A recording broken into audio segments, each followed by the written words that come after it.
राधा वल्लभ श्री हरिवंश, राधा वल्लभ श्री हरिवंश। जय जय राधा वल्लभ गुरु हरिवंश, गुरु वृंदावन गुरु बनीचंद्र। जय जय राधा वल्लभ श्री हरिवंश, श्री वृंदावन श्री बनीचंद्र। ओम श्री परमात्मने नमः। श्री गणेशाय नमः। जो ये इंद्रियां तथा विषयों के संयोग से उत्पन्न होने वाले सब भोग है, यद्यपि विषयी पुरुषों को भ्रम से सुख रूप ही भासते हैं, परंतु ये निस्संदेह दुख के ही हेतु और आदि अंत वाले अर्थात अनित्य है। इसलिए हे कौन्तेय, बुद्धिमान विवेकी पुरुष इनमें नहीं रमता। भगवान गीता में 5वें अध्याय 22वां श्लोक में बताते हैं अर्जुन जी से, अतएव विषयों के स्वरूप को समझकर इनकी आसक्ति से छूटने के लिए हमें यह विचार करना चाहिए कि जिस सुख से आकृष्ट होकर लोग विषयों में फंसते हैं, क्या वस्तुतः वह विषयों में है?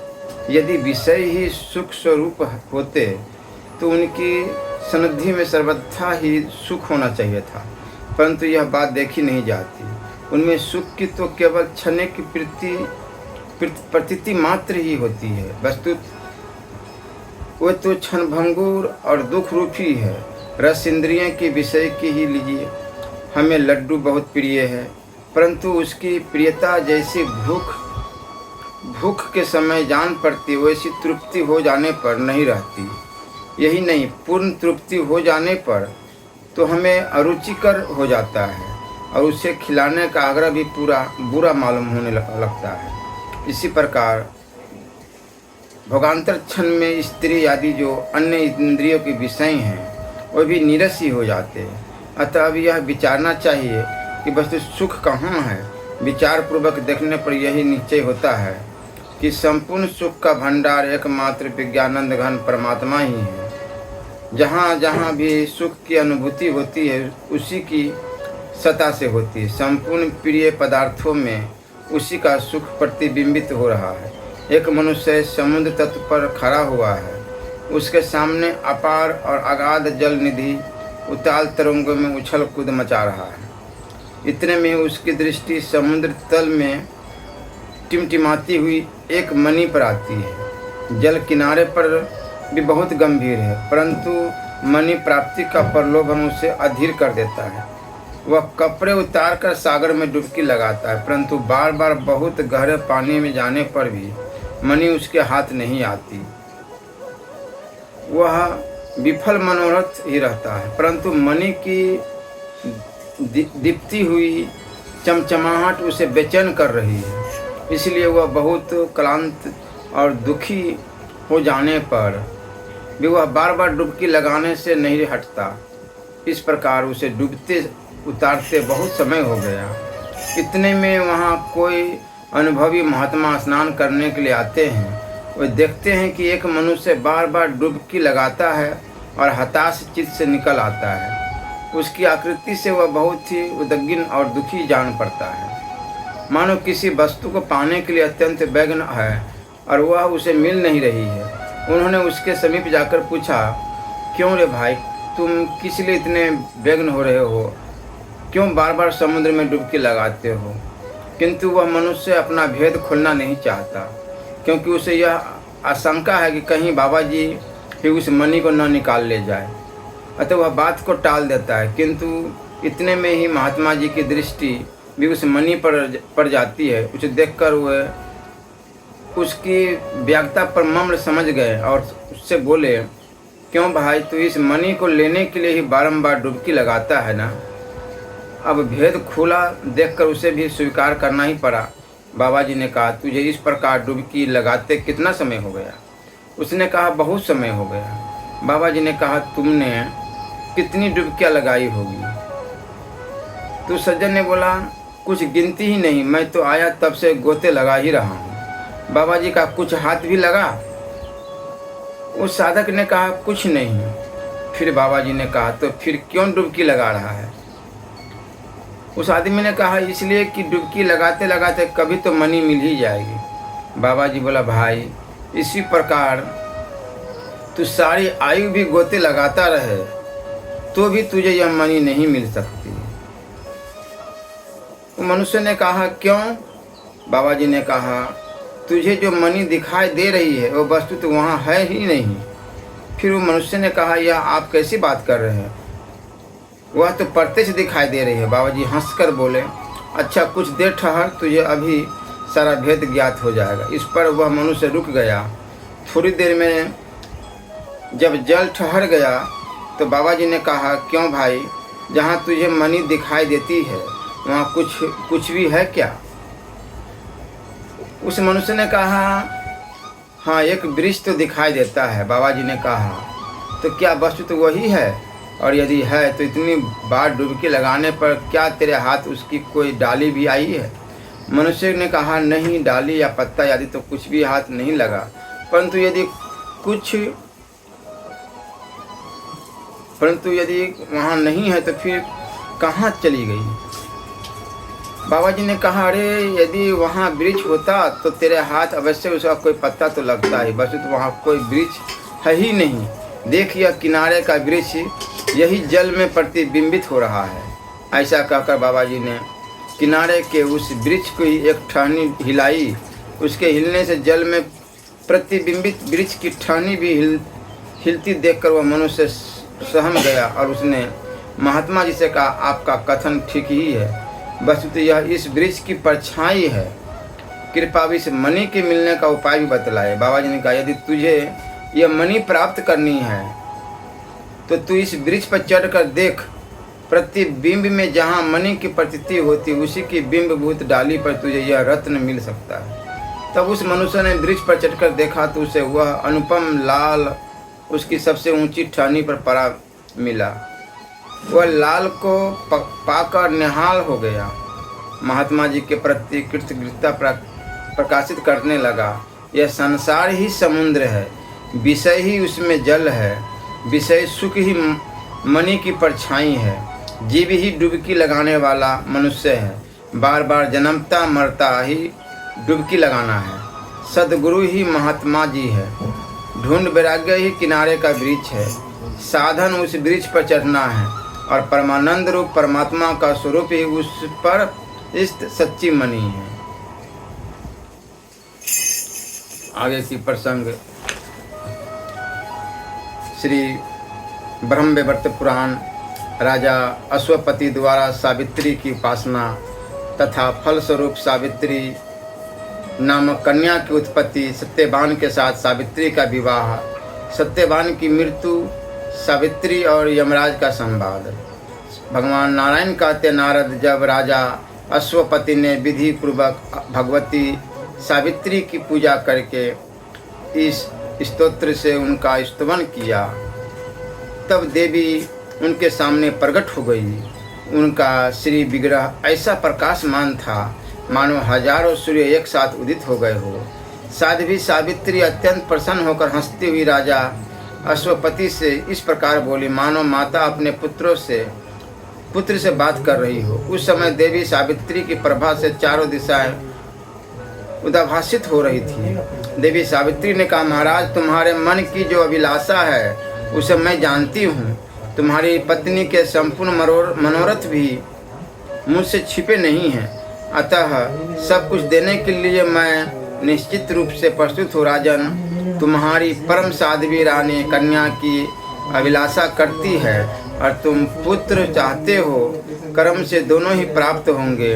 इस प्रकार कहकर भगवती सावित्री ब्रह्मलोक में चली गई और राजा भी अपने घर लौट आए। यहाँ समयानुसार पहले कन्या का जन्म हुआ। भगवती सावित्री की आराधना से उत्पन्न हुई लक्ष्मी की कला स्वरूपा उस कन्या का नाम राजा अश्वपति ने सावित्री रखा। वह कन्या समयानुसार शुक्ल पक्ष के चंद्रमा के समान प्रतिदिन बढ़ने लगी। समय पर उस सुंदरी कन्या में नव यौवन के लक्षण प्रकट हो गए। ध्रुमसेन कुमार सत्यवान का उसने पति रूप में से वर्णन किया, क्योंकि सत्यवान सत्यवादी, सुशील एवं नाना प्रकार के उत्तम गुणों से संपन्न थे। राजा रत्नमय भूषणों से अलंकृत करके अपनी कन्या सावित्री सत्यवान को समर्पित कर दी। सत्यवान भी ससुर की ओर से मिले हुए बड़े भारी दहेज के साथ उस कन्या को लेकर अपने घर के लिए चले गए। 1 वर्ष व्यतीत हो जाने के पश्चात पराक्रमी सत्यवान अपने पिता की आज्ञा के अनुसार हर्षपूर्वक फल और ईंधन लाने के लिए अरण्य में गए। उनके पीछे पीछे साध्वी सावित्री भी गई। देववश सत्यवान वृक्ष से गिरे और उनके प्राण प्रयाण कर गए।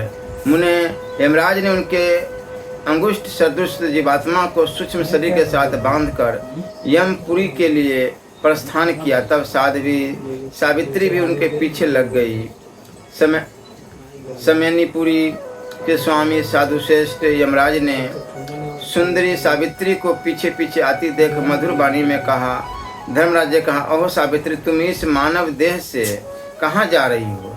यदि पति देव के साथ जाने की तुम्हारी इच्छा है तो पहले इस शरीर का त्याग कर दो। मृत्यु लोक का प्राणी इस 5 भौतिक शरीर को लेकर मेरे लोक में नहीं जा सकता। नश्वर व्यक्ति नश्वर लोक में ही जाने का अधिकारी है। साध्वी, तुम्हारा पति सत्यवान भारतवर्ष में आया था। उसकी आयु अब पूर्ण हो चुकी, अतः अपने किए हुए कर्म का फल भोगने के लिए अब वह मेरे लोक को जा रहा है। प्राणी का कर्म से ही जन्म होता है और कर्म से ही उसकी मृत्यु भी होती है। सुख दुख भय और शोक ये सब कर्म के अनुसार प्राप्त होते रहते हैं। कर्म के प्रभाव से जीव इंद्र भी हो सकता है। अपना उत्तम कर्म उसे ब्रह्मपुत्र तक बनाने में समर्थ है। अपने शुभ कर्म की सहायता से प्राणी श्री हरि का दास बनकर जन्म आदि विकारों से मुक्त हो सकता है। संपूर्ण सिद्धि, अमरतत्व तथा श्री हरि के सलक्यादि 4 प्रकार के पद भी अपने शुभ कर्म के प्रभाव से मिल सकते हैं।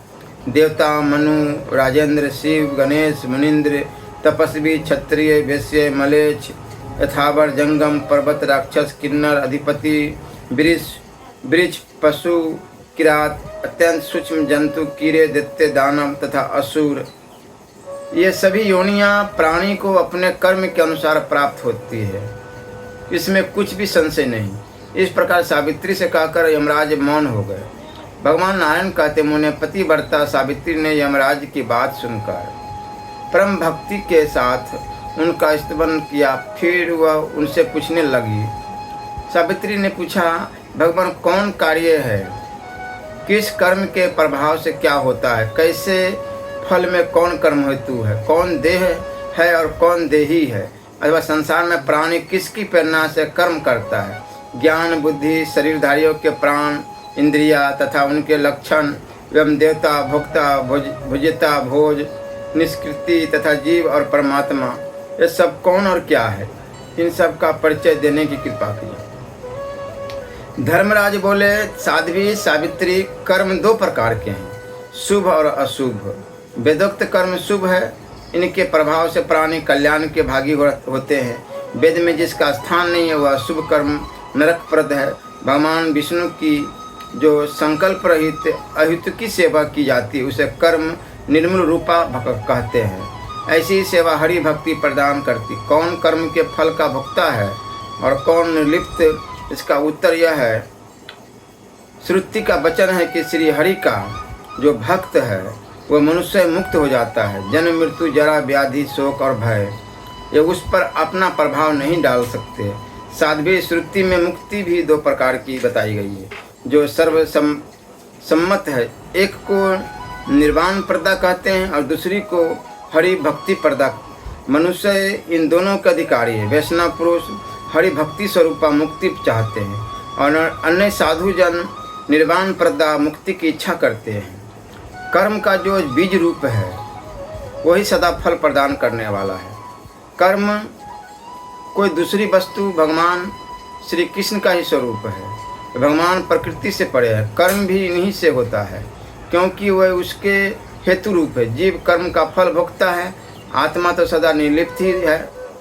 देही आत्मा का प्रतिबिंब है, वही जीव है। देह तो सदा से नश्वर है। पृथ्वी, तेज, जल, आयु और आकाश, ये 5 भूत उसके उपादान हैं।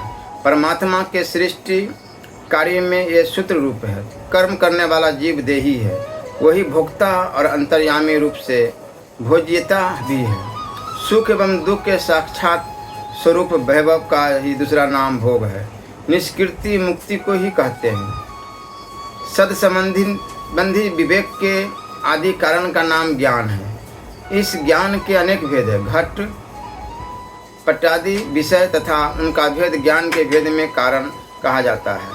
विवेचनमयी शक्ति को बुद्धि कहते हैं। श्रुति में ज्ञान बीज नाम से इसकी प्रसिद्धि है। वायु के ही विभिन्न रूप प्राण हैं। इन्हीं के प्रभाव से प्राणियों के शरीर में शक्ति का संचार होता है।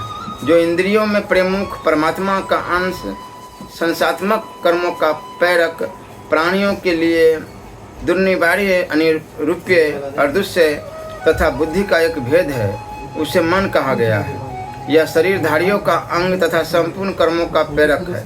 यही इंद्रियों को विषयों में लगाकर दुखी बनाने के कारण शत्रु रूप हो जाता है और सत्कार्य में लगाकर सुखी बनाने के कारण मित्र रूप है। आँख, कान, नाक, त्वचा और जिह्वा आदि इंद्रियां हैं। सूर्य, वायु, पृथ्वी और वाणी आदि इंद्रियों के देवता कहे गए हैं। जो प्राण एवं देहादि को धारण करता है उसी की जीव संज्ञा है। प्रकृति से परे है जो सर्वव्यापी निर्गुण ब्रह्म है, उन्हीं को परमात्मा कहते हैं। एक कारण के भी कारण है, ये स्वयं भगवान श्री कृष्ण है। बस से तुमने जो कुछ पूछा था वह सब मैंने शास्त्र अनुसार बतला दिया है। यह विषय ज्ञानियों के लिए परम ज्ञानमय है। अब तुम सुखपूर्वक लौट जाओ।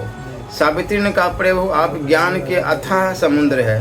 अब मैं इन अपने प्राणनाथ और आपको छोड़कर कैसे कहाँ जाऊँ? मैं जो जो बातें पूछती हूँ उसे आप मुझे बताने की कृपा करें। जीव किस कर्म के प्रभाव से किन किन योनियों में जाता है? पिताजी, कौन कर्म स्वर्गप्रद है और कौन नरकप्रद है? किस कर्म के प्रभाव से प्राणी मुक्त हो जाता है तथा श्रीहरि में भक्ति उत्पन्न करने के लिए कौन सा कर्म कारण होता है? किस कर्म के फलस्वरूप प्राणी निरोगी होता है और किस कर्म फल से निरोग, दीर्घजीवी, अल्पजीवी होने में कौन कौन से कर्म प्रेरक है?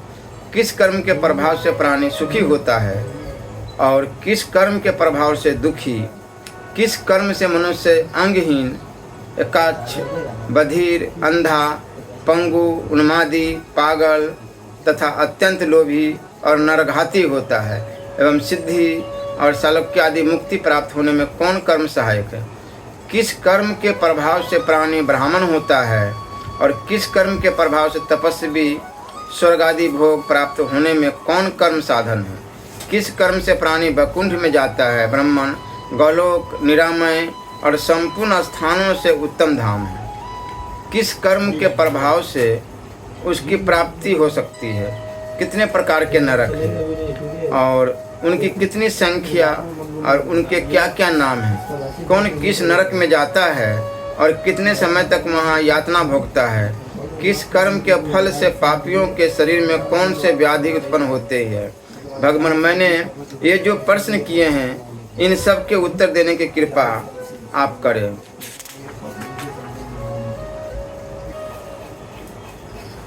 भगवान नारायण कहते हैं, नारद, सावित्री के वचन सुनकर यमराज के मन में बड़ा आश्चर्य हुआ।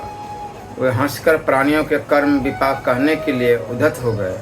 धर्मराज ने कहा, प्यारी बेटी, अभी हो तो अल्प वय की बालिका, किंतु तुम्हें पूर्ण विद्वानों, ज्ञानियों और योगियों से भी बढ़कर ज्ञान प्राप्त है। पुत्री, भगवती सावित्री के वरदान से तुम्हारा जन्म हुआ है। तुम उन देवी की कला हो। राजा ने तपस्या के प्रभाव से सावित्री की जैसी कन्या रत्न को प्राप्त किया है। जिस प्रकार लक्ष्मी भगवान विष्णु के भवानी, शंकर के राधा, कृष्ण के सावित्री, ब्रह्मा के मूर्ति, धर्म के शत्रुपा, मनु के देवहूति, कर्दम ऋषि के अरुधंती, वशिष्ठ जी के अदिति, कश्यप के अहिल्या गौतम के, शची इंद्र के, रोहिणी चंद्रमा के, रति कामदेव के, स्वाहा अग्नि के, स्वधा पितरों के, संज्ञा सूर्य के, वरुणानी वरुण के, दक्षिणा यज्ञ के, पृथ्वी बारह के और देवसेना कार्तिकेय के पास सौभाग्यवती प्रिया बनकर शोभा पाती है। तुम भी वैसी ही सत्यवान की प्रिया बनो। मैंने यह तुम्हें वर दे दिया महाभागो। इसके अतिरिक्त भी जो तुम्हें अभिष्ट हो वह वर मांगो। मैं तुम्हें सभी अभिष्ट वर देने को तैयार हो। सावित्री बोली, महाभाग, सत्यवान के औरस अंश से मुझे 100 पुत्र प्राप्त हो, यही मेरा अभिष्ट वर है। साथ ही मेरे पिता भी 100 पुत्रों के जनक हो। मेरे ससुर को नेत्र लाभ हो और उन्हें पुनः राजश्री प्राप्त हो जाए, यह भी मैं चाहता हूँ। जगत प्रभु सत्यवान के साथ मैं बहुत लंबे समय तक रहकर अंत में भगवान श्री हरि के धाम में चली जाऊँ, यह वर भी देने की आप कृपा करें। प्रभु, मुझे जीव के कर्म का विपाक तथा विश्व से तर जाने का उपाय भी सुनने के लिए मन में महान कौतूहल हो रहा है, अतः आप यह भी बतावे। धर्मराज ने कहा, महासाध्वी, तुम्हारे संपूर्ण मनोरथ पूर्ण होंगे। अब मैं प्राणियों का कर्म विपाक कहता हूँ, सुनो। भारतवर्ष में ही शुभ अशुभ कर्मों का जन्म होता है। यहीं के कर्मों को शुभ या अशुभ की संज्ञा दी गई। यहाँ सर्वत्र पुण्य क्षेत्र है, अन्यत्र नहीं। अन्यत्र प्राणी तो केवल कर्मों का फल भोगते हैं। पतिव्रते, देवता, दैत्य, दानव, गंधर्व, यक्ष, राक्षस तथा मनुष्य है, ये सभी कर्म के फल भोगते, परंतु सबका जीवन समान नहीं है। उनमें से मानव ही कर्म का जनक होता है, अर्थात मनुष्य योनि में ही शुभाशुभ कर्म किए जाते हैं, जिनका फल सर्वत्र सभी योनियों में भोगना पड़ता है। विशिष्ट जीवधारी विशेष मानव ही सब योनियों में कर्मों का फल भोगते हैं और सभी योनियों में भटकते हैं। वे पूर्व जन्म का किया हुआ शुभाशुभ कर्म भोगते हैं। शुभ कर्म के प्रभाव से वे स्वर्ग लोक में जाते हैं और अशुभ कर्म से उन्हें नरक में भटकना पड़ता है। कर्म का निर्मूलन हो जाने पर मुक्ति होती है। साध्वी, मुक्ति 2 प्रकार की बतलाई गई है, एक निर्वाण स्वरूपा और दूसरी परमात्मा श्री कृष्ण की सेवा रूपा। बुरे कर्मों से प्राणी रोगी होता है और शुभ कर्म से आरोग्यवान। वो अपने शुभाशुभ कर्म के अनुसार दीर्घजीवी, अल्पायु, सुखी एवं दुखी होता है। कुत्सित कर्म से ही प्राणी अंगहीन, अंधे, बहरे आदि होते हैं। उत्तम कर्म के फलस्वरूप सिद्धि आदि की प्राप्ति होती। देवी, सामान्य बातें बताई गई है, अब विशेष बातें सुनो। सुंदरी, यह अति से दुर्लभ विषय बात शास्त्रों और पुराणों में वर्णित है, इसे सबके सामने नहीं कहना चाहिए। सभी जातियों के लिए भारतवर्ष में मनुष्य का जन्म पाना परम दुर्लभ है। साध्वी, उन सब जातियों में ब्राह्मण श्रेष्ठ माना जाता है। वह समस्त कर्मों में प्रस्त होता है। भारतवर्ष में विष्णु भक्त ब्राह्मण सबसे श्रेष्ठ है। पतिव्रते वैष्णव के भी 2 भेद है, सकाम और निष्काम। सकाम वैष्णव कर्म प्रधान होता है और निष्काम वैष्णव केवल भक्त सकाम वैष्णव कर्मों का फल भोगता है और निष्काम वैष्णव शुभाशुभ भोग के उपद्रव से दूर रहता है। साध्वी, ऐसा निष्काम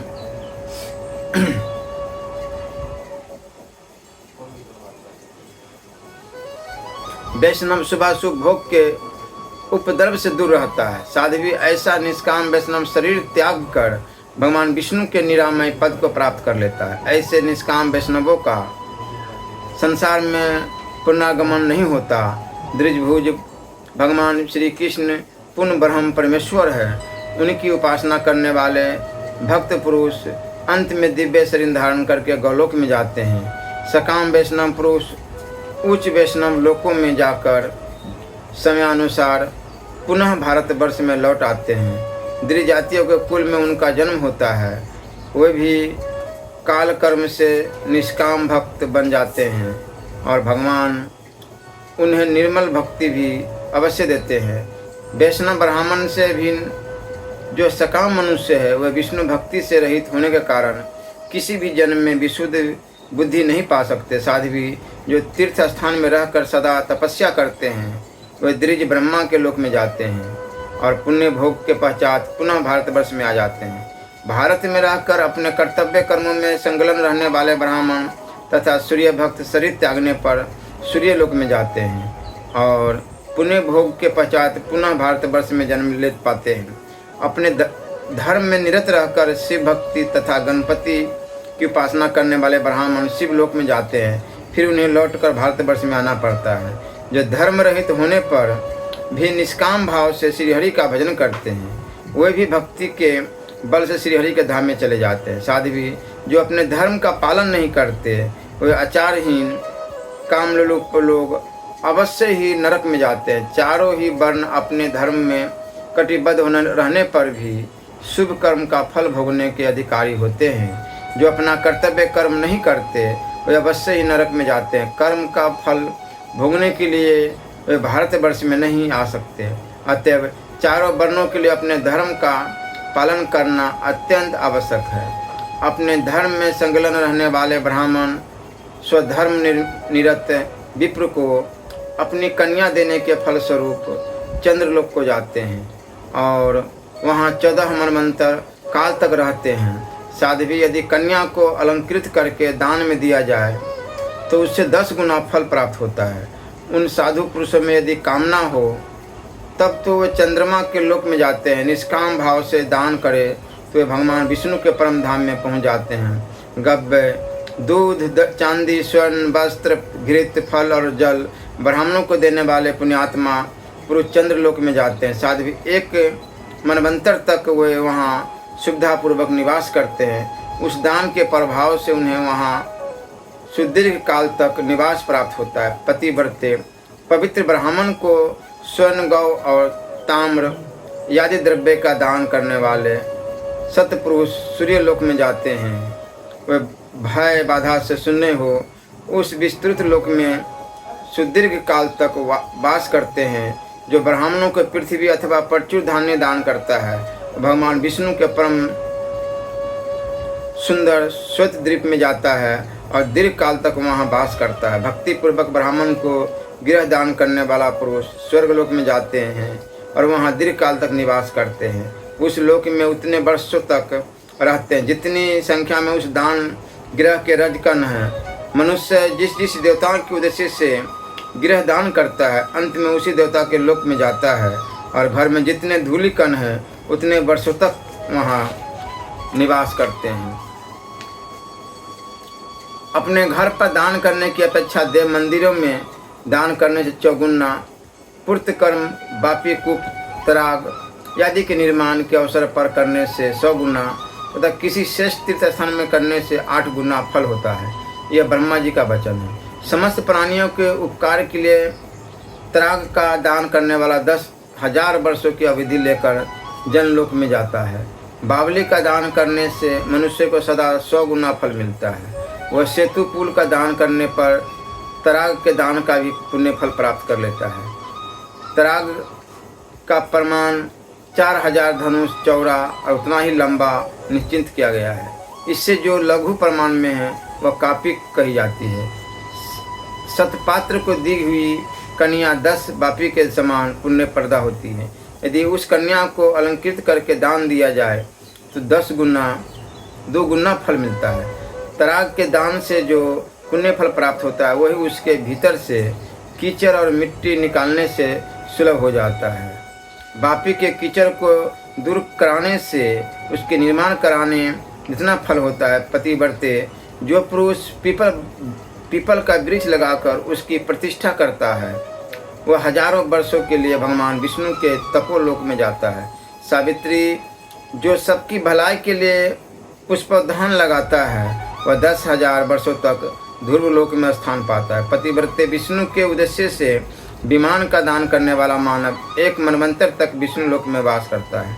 यदि वह विमान विशाल और चित्रों से सुसज्जित किया गया हो तो उसके दान से 4 गुना फल प्राप्त होता है। शिव का दान में उससे आधा फल होता है होना निश्चित है। जो पुरुष भक्ति पूर्वक भगवान श्रीहरि के उद्देश्य से मंदिराकार झूला दान करता है वह अति दीर्घ काल तक भगवान विष्णु के लोक में वास करता है। पतिव्रते जो सड़क बनवाता और उसके किनारे लोगों के ठहरने के लिए महल धर्मशाला बनवा देता है। वह सत्पुरुष हजारों वर्षों तक इंद्र के लोक में प्रतिष्ठित होता है। ब्राह्मणों अथवा देवताओं को जो दिया हुआ दान समान फल प्रदान करता है। जो पूर्व जन्म में दिया गया है वही जन्मांतर में प्राप्त होता है। जो नहीं दिया गया है वह कैसे प्राप्त हो सकता है। पुण्यवान पुरुष स्वर्गीय सुख भोग कर भारतवर्ष में जन्म पाता है। उसे कर्मश उत्तम से उत्तम ब्राह्मण कुल में जन्म लेने का सौभाग्य प्राप्त होता है। पुण्यवान ब्राह्मण स्वर्ग सुख भोगने के अनंतर पुनः ब्राह्मण ही होता है। यही नियम क्षत्रिय आदि के लिए भी है। क्षत्रिय अथवा वैश्य तपस्या के प्रभाव से ब्राह्मण तत्व प्राप्त कर लेता है। ऐसी बात श्रुति में सुनी जाती है। धर्म रहित ब्राह्मण नाना योनियों में भटकते हैं और कर्म भोग के पश्चात फिर ब्राह्मण कुल में ही जन्म पाते हैं। कितना ही काल क्यों न बीत जाए, बिना भोग किए कर्म छिन्न नहीं हो सकते। अपने किए हुए शुभ और अशुभ कर्मों का फल प्राणियों को अवश्य भोगना पड़ता है। देवता और तीर्थ की सहायता तथा काव्य से प्राणी शुद्ध हो जाता है।